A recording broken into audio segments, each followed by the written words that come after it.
Hello प्यारे बच्चों, स्वागत है आप सभी बच्चों का आपके अपने YouTube channel Arvind Bidlan classes में। तो जैसा आप बच्चों देख पा रहे हैं कि आज का जो हमारा वर्कशीट का टॉपिक है वो है पुस्तक पृथ्वी हमारा आवास का जो चैप्टर है ग्लोब, अक्षांश और देशांतर रेखाएं। ठीक है, और ये है वर्कशीट नंबर 1। आप बच्चों को पता है कि आपकी एक बुक है उत्कर्ष बुक, उस बुक की में कई सारी वर्कशीट दी हुई है। तो उन्हीं वर्कशीटों में से एक पृथ्वी हमारा आवास बुक की जो चैप्टर है ग्लोब, अक्षांश और देशांतर रेखाएं, और वर्कशीट नंबर है 1। ठीक है बच्चों, तो जो बच्चे चैनल से नहीं जुड़े हैं बेटा चैनल को सब्सक्राइब कीजिएगा, वीडियो अच्छी लगे तो इसे लाइक कीजिएगा और दूसरे बच्चों को भी शेयर कीजिएगा। ठीक है, तो चलिए शुरू करते हैं। जैसे कि मैंने आपको नाम बताया, इस वर्कशीट का जो नाम है वो ग्लोब, अक्षांश और देशांतर रेखाएं हैं। ठीक है, तो इस वर्कशीट में हम लोग ग्लोब, अक्षांश और देशांतर रेखाओं के बारे में जानेंगे। ठीक है, तो चलिए शुरू करते हैं वर्कशीट को। तो जैसा आप यहाँ पे देख पा रहे हैं, यहाँ पे आपको एक ग्लोब की पिक्चर दी हुई है। ठीक है, यहाँ पे आप ग्लोब देख पा रहे हैं। तो थोड़ी सी पिक्चर साफ़ नहीं है, मैं फिर भी आप लोगों को इसकी जो है पिक्चर दिखा देता हूँ। तो ये आप अपनी स्क्रीन पे देख पा रहे हैं, ये एक ग्लोब है। ठीक है, ये क्या है, ये एक ग्लोब है। ठीक है, और जिस तरीके से ये ग्लोब झुका हुआ है वैसे ही हमारी अर्थ भी जो है झुकी हुई है। ठीक है, तो हम कह सकते हैं कि यह एक हमारी अर्थ का ही जो है प्रतिरूप है। ठीक है, तो चलिए शुरू करते हैं। अब देखते हैं वर्कशीट में क्या बात की गई है। तो जैसे बताया गया है वर्कशीट में ग्लोब के बारे में बताया गया है। ग्लोब क्या है, ये ग्लोब जो है ये पृथ्वी का एक छोटा क्या है, प्रतिरूप है, या हम कह सकते हैं नमूना है। ठीक है, तो जैसे भी मैंने आपको ग्लोब दिखाया सेम वैसे ही हमारी अर्थ भी जो है ऊपर अंतरिक्ष से देखते हैं तो ऐसे ही नज़र आती है। तो हम कह सकते हैं ग्लोब जो है वो पृथ्वी का ही एक प्रतिरूप है, नमूना है।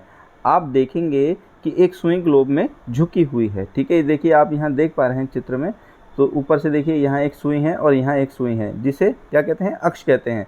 तो ये जो है ये क्या है, ये जैसे ये ग्लोब है, ठीक है, यहाँ पर एक सुई है और यहाँ पर एक सुई है, तो इस तरीके से हम इसे अक्ष बोलते हैं और इसी के सहारे जो है वो ग्लोब घूमता है। ठीक है, मैं आपको दिखा देता हूँ पिक्चर के अंदर। ये देखिए, ये आप देख पा रहे हैं इस पिक्चर में। तो ये क्या है, ये देखिए यहाँ एक सुई हो गई है और यहाँ एक सुई हो गई है। तो ये जो ग्लोब है ये इसी के सहारे क्या है, ये गोल गोल घूमता है। जिस तरीके से हमारी अर्थ घूमती है ऐसे ही ये जो है ग्लोब भी जो है इसी सुई के सहारे घूमता है। और हम इसे क्या बोलते हैं, हम इसे बोलते हैं अक्ष। ये अक्ष होता है जिसके आधार पर ये ग्लोब जो है गोल गोल घूमता है। ठीक है, और इसी अक्ष पर हमारी अर्थ भी जो है घूमती है। ठीक है बच्चों, चलिए आगे देखते हैं। आगे कहता है इस तरह पृथ्वी पश्चिम से पूर्व की ओर, क्या पश्चिम से पूर्व की ओर अपने अक्ष पर घूमती है। तो हमारी जो अर्थ है, जो हमारी धरती है, वो कैसे, वो पश्चिम से पूर्व की ओर घूमती है। ठीक है, परंतु याद रहे पृथ्वी पर ऐसी कोई सुई नहीं है, बस ये एक काल्पनिक है। परंतु ये जितनी भी बात, जैसे मैंने बताया कि यहाँ पर एक सुई है, यहाँ एक सुई है, तो ये क्या है, ये काल्पनिक है, ये हमने कल्पना की हुई है। इस तरह की कोई भी जो है सुई हमारी अर्थ पर नहीं पाई जाती है, ये केवल एक कल्पना मात्र है। तो हम कह सकते हैं कि ग्लोब क्या है, ये हमारी अर्थ का ही एक, हमारी धरती का एक नमूना है। और धरती जो है ये क्या है, ये एक अक्ष है, धरती के एक अक्ष है जिसके सारे अर्थ जो है घूमती है। और अर्थ कैसे घूमती है, अर्थ पश्चिम से पूर्व की ओर घूमती है। ठीक है, पश्चिम से पूर्व की ओर घूमती है। चलिए आगे देखते हैं, आगे क्या कहता है।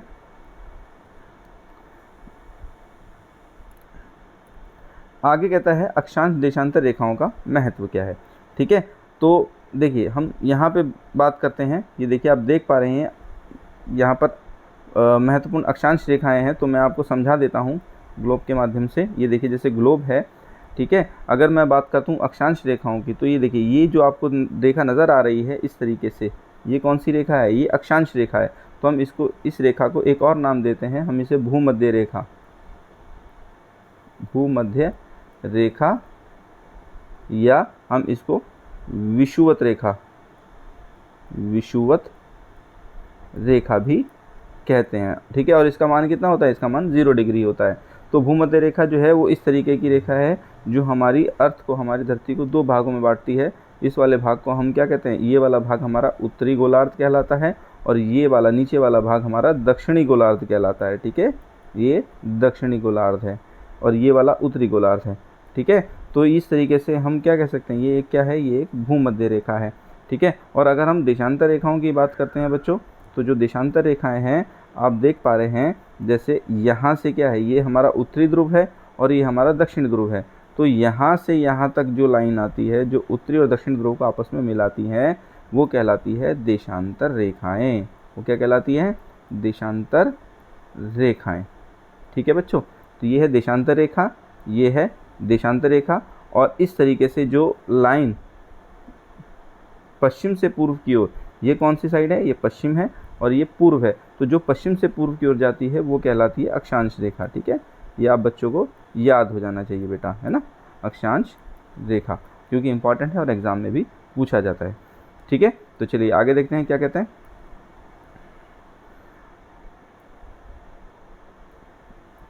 आगे बताते हैं, किसी भी बिंदु या स्थान की स्थिति का पता लगाने के लिए हम अक्षांश, वृत्त या देशांतर रेखाओं की मदद लेते हैं। तो अक्षांश रेखाएं और देशांतर रेखाएं जो है ये काल्पनिक रेखाएं, इस तरह की कोई भी रेखाएं हमारी अर्थ पे नहीं है। ठीक है, तो केवल और केवल हमें किसी जगह का, किसी स्थिति का पता लगाना है, किसी स्थान का पता लगाना है, तो हम अक्षांश और देशांतर रेखाओं को के माध्यम से उस स्थिति का पता लगा सकते हैं। ठीक है, आगे कहता है, अक्षांश, वृत्त और देशांतर रेखाएं पृथ्वी पर कुछ काल्पनिक रेखाएं हैं जिसकी सहायता से हम पृथ्वी पर किसी भी स्थान की सही स्थिति का पता लगा सकते हैं। तो जैसे मैंने आपको बताया, ये क्या है, ये अक्षांश और देशांतर जो रेखाएं हैं ये काल्पनिक है। ये क्या है? काल्पनिक है। इस तरह की कोई भी रेखाएं अर्थ पे नहीं है। ये केवल और केवल हमने किसी स्थान को जानने के लिए, उसकी स्थिति, उसका पता लगाने के लिए इस तरीके से अपनी सहूलियत के हिसाब से हमने रेखाओं को इस तरीके से जो है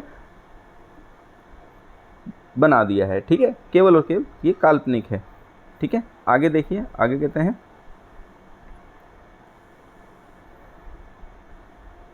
आगे कहता है, अक्षांश वृत्त की अगर हम बात करते हैं तो कहता है, ग्लोब को ध्यान से देखने पर इसके मध्य एक वृत्त नजर आएगा जो पृथ्वी को दो बराबर गोलार्धों में या गोले का आधा भाग में बांटता है। तो जैसे मैंने आपको बताया, ये देखिए, ये क्या है, ये एक ग्लोब है। तो ये देखिए, ये वाली जो रेखा है, इस रेखा को हम क्या बोलते हैं? इसे हम भूमध्य रेखा बोलते हैं या विषुवत रेखा बोलते हैं।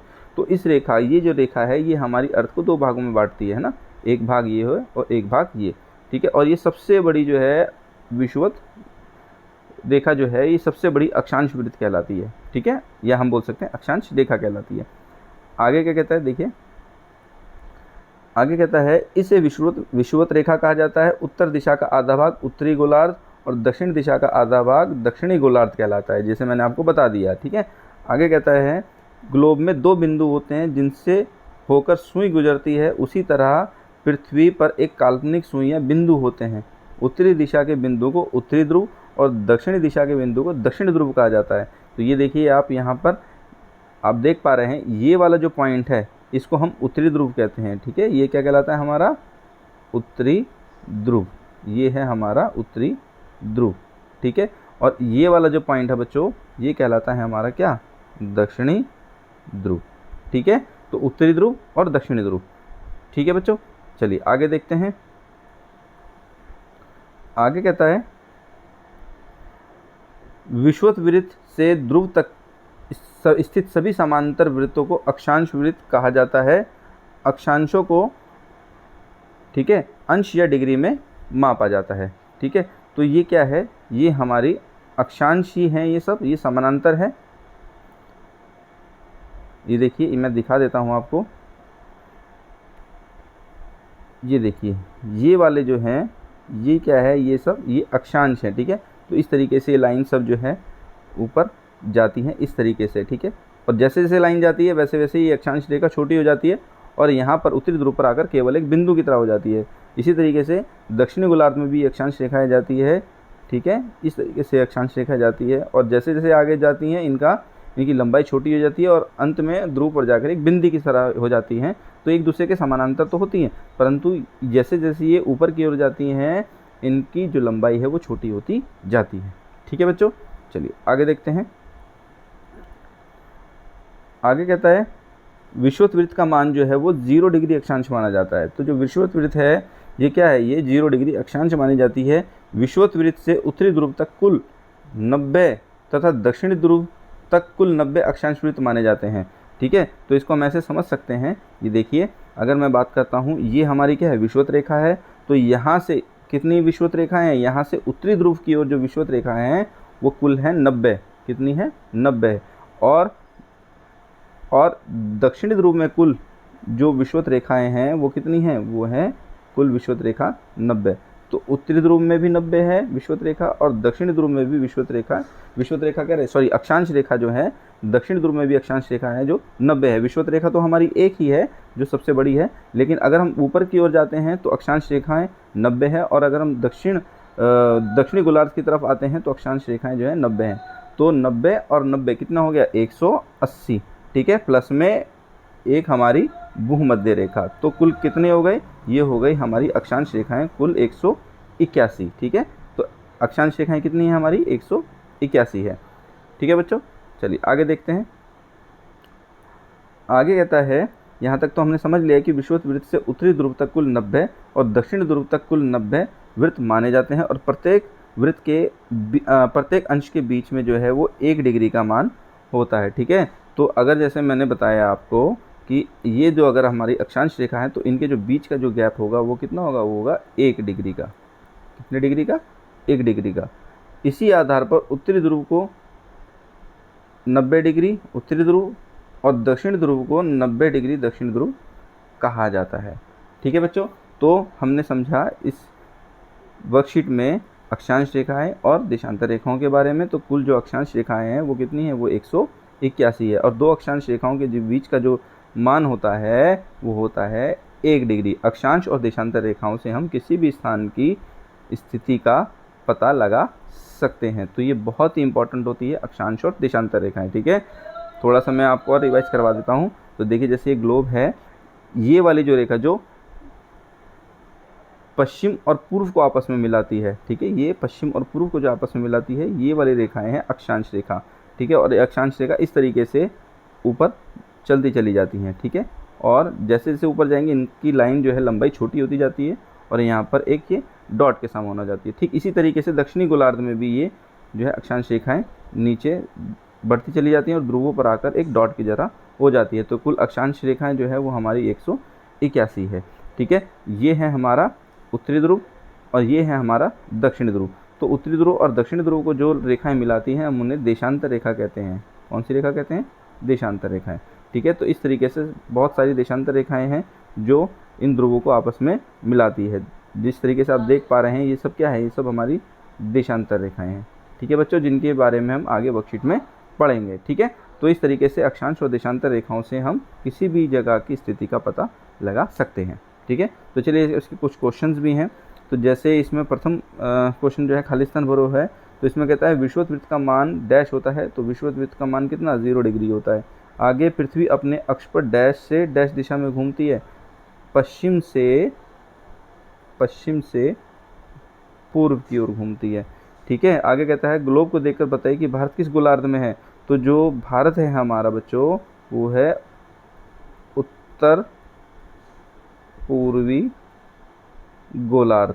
ठीक है, ये हमारा भारत है उत्तर पूर्वी गोलार्ध में। ठीक है, आगे कहता है कि दिए गए क्षेत्र में विषुवत वृत्त दक्षिण ध्रुव, उत्तरी ध्रुव और दक्षिण ध्रुव को उनके मान के साथ दर्शाइए। तो देखिए, अगर मैं ये बात करता हूँ यहाँ पे, ये देखिए, ये अगर हमारा विषुवत वृत्त है तो ये कितने डिग्री है, 0 डिग्री है।